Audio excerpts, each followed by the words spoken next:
لیکن وہ اس اسکالر نے ایسی آگ لگا دی ہے نا, اتنے گھروں میں طلاقیں ہو رہی ہیں, عورت کو کبھی کوئی پسند آ رہا ہے, وہ کہہ رہی نہیں بھائی. اور وہ حدیث پیش کرتے ہیں کہ حضرت جمیلہ رضی اللہ عنہا جو ثابت بن قیس کی زوجہ تھی, وہ نبی کے پاس آئی اور کہا مجھے میرے شوہر کی شکل پسند نہیں ہے, تو آپ نے اس کو خلا پکڑا دیا, خلا دے دیا. تو اس کا مطلب عورت کو شوہر کی شکل پسند نہ تو بھی خلا لے سکتی ہے.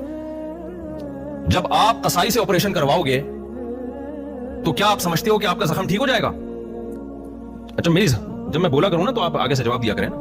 ایک آدمی چاہے وہ میڈیکل سائنس کی کتابوں کے حوالے کیوں نہ دے رہا ہو, آپ گئے قصائی کے پاس کہ یار مجھے یہ طبیعت خراب ہے, کوئی دوا دے دے, اس نے میڈیکل سائنس کی کتاب کھولی, یہ دوا لے لے. لوگ کہہ رہے ہیں بھائی یہ قصائی ہے, یہ ڈاکٹر نہیں ہے. آپ کہہ حوالہ تو میڈیکل سائنس کا دے رہا ہے نا, ابے اس کو کیا حوالوں کا پتا, یہ خود جاہل ہے, تمہیں بھی حوالوں کے نام پہ جاہل بنا رہا ہے. تو آج کل کے اسکالرز کا یہ حال ہے, یہ صرف اسلام کے ساتھ یہ مذاق ہو رہا ہے, نہ ڈاکٹروں کے ساتھ ہو رہا ہے, نہ میڈیکل سائنس کے ساتھ, نہ کوئی انجینئر کی فیلڈ میں کوئی اور گھسنے کی کوشش کرے گا, نہ ڈاکٹر کی فیلڈ میں. یہ صرف اسلام کو ان لوگوں نے کباڑا بنایا ہوا ہے. جو منہ اٹھاتا ہے یوٹیوب پہ آ کے فتوے جھاڑنا شروع کر دیتا ہے. تو اب وہ میں اس کی جو بیچارے کی جو ان کے گھر میں جو جھگڑا ہو رہا ہے, اور ایک کیس نہیں اور بھی بہت سارے کیس ہیں یوٹیوب پہ پڑے ہوئے ہیں کہ جی اسلام نے عورت کو خلا کا حق دیا ہے, اسلام نے عورت پہ بڑا احسان کے خلا کا حق دیا. خلا کا حق کا مطلب یہ نہیں ہے کہ عورت جو ہے وہ بغیر شوہر کی پرمیشن کے خلا لے سکتی ہے. خلا ایگریمنٹ ہے. عورت جب شوہر سے مطالبہ کرے گی تو شوہر اگر اس مطالبے کو پورا کرے گا تو خلا ہوگا, شوہر مطالبے کو پورا نہیں کرے گا تو کورٹ کو, جج کو اللہ نے یہ اختیار نہیں دیا کہ وہ دوسرے کی بیوی کو نکاح کو ختم کر دے.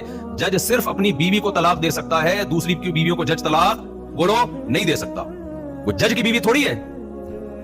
آج کسی نے بھیجا, میں نام نہیں بتاؤں گا بلا وجہ کے, پھر وہ اتنے کھڑے ہوتے ہیں. تو دو اسکالرز کی مجھے بھیجا, دونوں پاکستان کے. ایک کہہ رہے ہیں اللہ نے حق دیا ہے عورت کو, اگر وہ شوہر کی شکل اچھی نہیں تھی اس بیس پہ عورت نے طلاق لے لی تو بھی جج فیصلہ کر سکتا ہے کہ بھئی وہ جو حدیث ہے نا بخاری کی, اس میں یہ ہے کہ حضرت جمیلہ رضی اللہ تعالی عنہا نے حضرت ثابت بن قیس سے نکاح کیا بغیر دیکھے. پہلی رات میں ہی اندازہ ہو گیا کہ میں انتہائی خوبصورت ہوں اور یہ انتہائی شکل و صورت کے لحاظ سے کم ہے. وہ نبی کی خدمت میں آئیں, عرض کیا یا رسول اللہ بی من الجمال ما ترى, یا رسول اللہ میرے اندر بہت زیادہ خوبصورتی ہے, میں خوبصورت عورت ہوں, میں نے نکاح کر لیا بن دیکھے, اور میرے شوہر قد میں چھوٹے ہیں, انتہائی سیاہ رنگ ہے ان کا اور بہت چھوٹا قد ہے, میری ان کے ساتھ زندگی نہیں گزر سکتی, میں مہر واپس کرنے کے لیے تیار ہوں. نبی صلی اللہ علیہ وسلم نے ان کے شوہر کو بلایا, ان کو کہا کہ بھائی طلقھا, اجماع ہے اس پوری امت کا کہ یہاں طلقھا کا مطلب کیا ہے, ان کو طلاق دے دو, مشورہ دیا. ایسا ہوتا ہے نا کہ جب بہت زیادہ میچنگ کی شادی نہ ہو اور خطرہ ہو کہ بھائی یہ بے جوڑ کا نکاح ہو گیا ہے, تو طلاق کا مشورہ دینے میں کوئی حرج نہیں ہے. تو حضرت ثابت نے طلاق دے دی ان کو, مہر واپس لیا اور بیوی کو کیا دے دی, طلاق. اگر جج کے پاس یہ رائٹ ہوتا تو نبی صلی اللہ علیہ وسلم سے بڑا کوئی جج ہو سکتا ہے؟ آپ خود کیوں نہیں طلاق واقع کر دیا آپ نے؟ جب نبی کو اختیار نہیں ہے بھائی نکاح ختم کرنے کا, نبی کے پاس رائٹ نہیں ہے, جس کی بیوی ہے نبی ان کو کہہ رہے ہیں کہ آپ ان کو کیا دے دو, طلاق دے دو. تو یہاں بھی یہی ہے کہ جج اگر سمجھتا ہے کہ بھائی یہ میاں بیوی آپس میں اچھی طرح نہیں رہ سکتے تو شوہر کو مشورہ دے سکتا ہے کہ بھائی اس کو چھوڑ دے. نہیں, ہم بھی دیتے ہیں بعض دفعہ مشورہ, لڑائی ہو رہی تو چھوڑ دے یار جب نہیں رہنا چاہتی. لیکن یہ بھی ہے کہ جب غلط فہمی میں نکاح ہو گیا ہو تو مشورہ دیا جائے گا. یہاں کیا ہو رہا ہے, ایک سال گزر گیا, دو سال گزر گئے, پھر اس آدمی نے اپنی بیوی سے میری بات کرائی کہ اس کی سمجھ, اس نے چند اسکالرز کو, پاکستانی اسکالرز کو سن لیا ہے اور وہ کہہ رہے ہیں کہ اللہ نے عورت کو حق دیا ہے, اگر وہ شوہر کہہ رہی مجھے نہیں پسند آ رہا میں کیا کروں, تو میں جب نہیں رہنا چاہتی.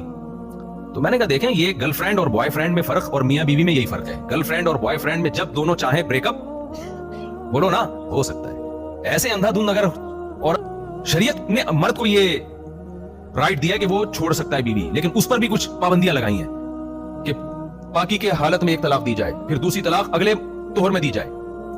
اس کو تو آپ نے باؤنڈ کر دیا کہ اتنی سخت پابندیاں لگا دی کہ اکٹھی 3 طلاقیں دینے کو ناجائز قرار دے دیا, اور ادھر بیوی جب چاہے کورٹ میں جائے اور ڈاکومنٹ پکڑائے کہ مجھے نہیں رہنا, کورٹ کا لا بھائی نہیں رہنا. یہ کیسا بیوقوفوں والی ہے, ایسا ہی ہے جیسے کوئی کہ اسلام میں 3 نمازیں فرض ہیں.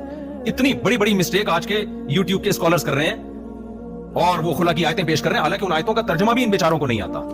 اس لیے میں کہتا ہوں اس اختلاف اور جہنم کی آگ میں جو آج جل رہا ہے نا مسلمان فرقواریت میں, اس کا واحد حل آپ کے پاس یہ ہے کہ جو صدیوں سے مرتب فقہ چلا آ رہا ہے انہی میں سے کسی ایک کو فالو کرو.